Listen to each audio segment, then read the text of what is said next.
the spotlight, shine them bright. Gonna have a brand new show tonight with glitz and glam on the marquee. Perhaps a Tony nominee. Stars beam brightly, see them glow. Sell out nightly, SRO. It's time to applaud the Broadway beat. Stars beam brightly, see them glow in the footlights of a show. Life is sweet on the world's most famous street. Tickets, please. Take a seat Cue the band. and have your feet to the rhythm of the Broadway beat. The Broadway beat. Broadway beat.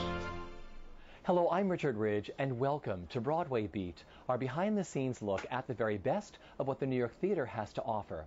One of the most beloved musicals of all time, Rodgers and Hammerstein's classic South Pacific, is back on Broadway at Lincoln Center's Vivian Beaumont Theater in a glorious new production by director Bartlett Sher. It stars Kelly O'Hara as Nellie Forbush, Matthew Morrison as Lieutenant Cable, and making his Broadway debut, Paolo Zott as Emile DeBeck. The production is open to rave reviews and is now set for an open-ended run. We celebrated with the cast on opening night.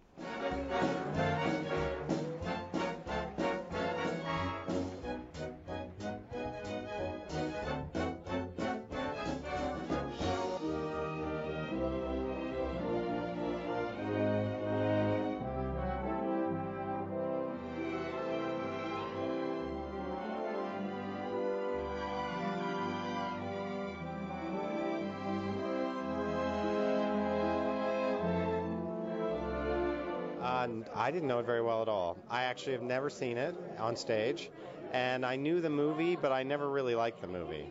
But what I did was Andre gave it to me and said, really take a look at this, and I reread it, and when I reread it, it was like, are you kidding me? This is the most brilliant thing I've ever seen, or ever read, just to read it. Never mind how good the music already was. And so it seemed like it had so much wonderful stuff in it that it was hard not to give it a shot.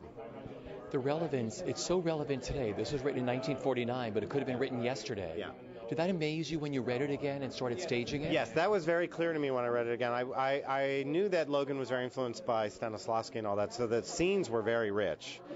The reality of the scenes were rich, and they didn't have a lot of really intense localism to them, so that was fun.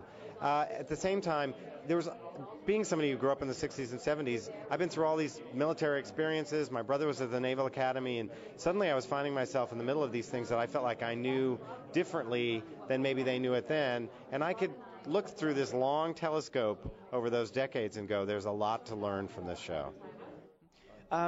We started with the Follies and things that were actually dance, like dance steps and whatnot, and we gave them that vocabulary. And then we really, just Bart and I we had a really great collaboration on, like, let's treat it like a scene, let's musicalize it, now Chris, you take it, now Bart, you take it, and Chris take it. And it was a really, really fantastic blend, I thought,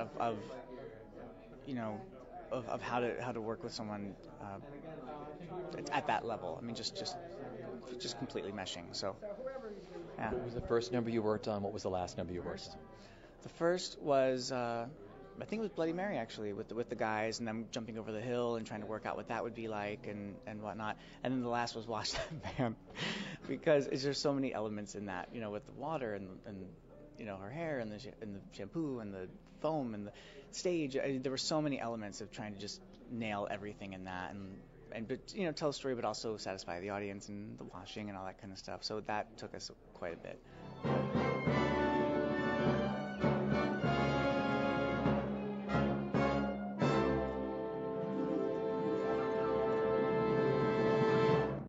Oh, yeah, I got to play Luther Billis. He's a wheeler dealer who's not very good at wheeling or dealing, and he's got an enormous crush on Nellie Forbush, but it's unrequited, and nothing he does can make her love him. But he does something very brave at the end of the show, and just for her love, and just to see her happy.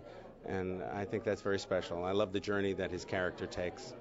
I knew all the songs of the show. I didn't really know the storyline per se, but it's amazing to go out there and I mean, the greatest form of art is, for me, is the ability to make art ask questions. And I feel like the show does, it asks so many questions about the world we live in, about war, about racism, and to be able to kind of be one of the people who is a catalyst for that is awesome. And it's amazing to have people really think and really try to figure out things for themselves. I feel like I'm the queen of the world. I just can't believe that this much goodness has been brought into my life. I'm so fortunate. I'm so fortunate. Tonight when we were finishing the show, I just kind of looked around at the flowers in my room and at my friends in the show, and the realization that I just did a show on Broadway and I just turned 50. How good is that? Congratulations. A Rodgers and Hammerstein show at Lincoln Center and turning 50. Can you believe that? Oh my God. And I'm in love with the love of my life and married to him too. So, you know, this is about as good as life gets, I think. That's great. Well, tell me what this experience has been like with working on this show and this wonderful role. Talk about her. Oh my gosh. This has been truly the most incredible experience of my life. Every single day in rehearsals was like taking a master class. I've only done community theater in Hawaii. I've never done professional theater. And to come here and be surrounded in a room with actors like Kelly and Paolo and Matthew and Danny Burstein, who is my rock star, and to hear them read the script, the way that they read it was so intimate, was so not what I was expecting. And I learned so much from watching them and listening to them and tried to absorb as much as I possibly could with all of this. And then working with the orchestra, which was the time of my life. I have never sung with an orchestra ever. So to be able to stand on a stage and sing these songs, these incredibly beautiful, moving songs, and to do that with a 30-piece orchestra, I felt like my feet weren't touching the ground. I mean, it's been the most wonderful experience of my life. And I mean that. I'm not trying to be cute about it. This cast is incredible. They are amazing. We are a family. We love each other. And they lift me. They lift me every day just to be with them every day. And I learn from them every single day. And Bart Scher, our director, is brilliant. I mean, really not enough, I think, has been said about him and how he has coddled the show and all of us actors in it and done everything he can to not only be as true and right to the story and the music, but to make all of the actors look their best and sound their best and be their best and feel their best. For somebody to put us in that situation and lift us up onto that stage is just amazing. He's brilliant. Now I'm alone, still dreaming of paradise, still set in that paradise.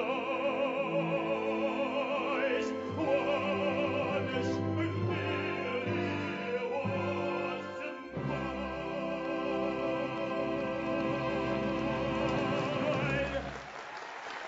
Yeah, it's a great role. I think it's the perfect role for me in the moment. And Emil de Beck is this wonderful guy, exactly, literally as the song says. But not only that, it's a gift for a performer to be able to sing these songs. Some Enchanted Evening and This Nearly Was Mine, especially, that gives this intimacy to the performer. And it's a great experience. I cannot imagine, not doing that anymore. And talk about playing opposite your leading lady, Kelly O'Hara. Oh my God, Kelly is so adorable. I'm totally in love with Kelly, and from the first rehearsal, we felt very connected, and she was helping me all the time because she's so experienced on Broadway, and it's just wonderful. Every day we go on stage and we discover new things. So she's a great partner to work with. She's my baby, I'm her pal, I'm her booby, she's my track. I am caught and I don't want to run, 'cause I'm having so much fun with Holly Bun. How well do did you know the show before you started working on it? I didn't. I had seen the movie as a child, and I've never seen a live performance, even still. I've never seen it in high school or community theater or anywhere. Concert version.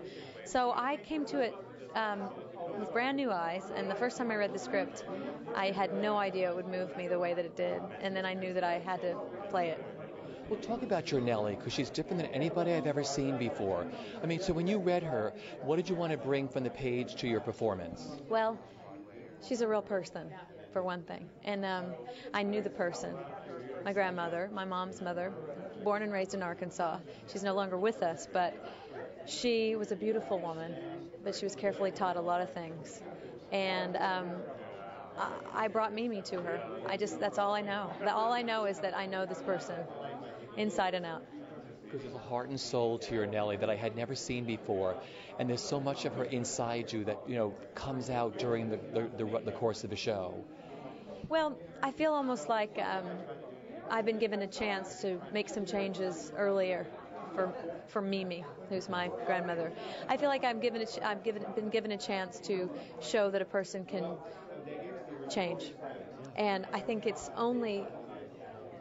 I'm only able to do that if I make her a real person that you can identify with and you can see that people can change. If she's a character on a stage, you don't identify with her that if she's just a person that or just something written down, a cartoon character. But if she's a person that you could maybe get to know or understand, you can see her journey. And I think that's really important when we're talking about race, especially today.